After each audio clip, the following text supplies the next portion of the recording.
labāk patika taisīt burciņā iekšā lapiņas, kad to burciņu var atvērt, var izvēlēties, ko tu šodien darīsi vasaras brīvlaikā. Tas, kuras tagad tā ir animāciju veidošana, pārējais arī patika diezgan labi. Tā man tagad patika tā sporta stunda. Tagad man patika sapņu taisītāju.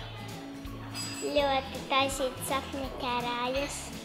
Fizika, jo tur mēs tā kā mēģinājām visādus eksperimentus. Man patika taisīt filmiņus no papīriem, kad mēs sportojām.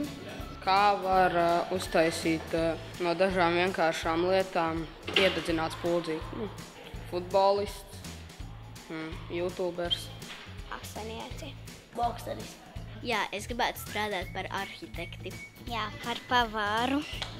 Manuprāt, šī ir lieliska iespēja pilnīgi visiem, gan darbdevējiem, gan bērniem, gan arī vecākiem. Pirmkārt, jau vecākiem tā ir iespēja veidot ciešāku saikni ar saviem bērniem, parādot, ko viņi īsti darbā dara, radīt bērniem prieku pat ar, manuprāt, ikdienišķām un vienkāršām lietām. Savukārt bērniem tie ir jauni iespaidi un prieka pilna diena. Visi ir priecīgi.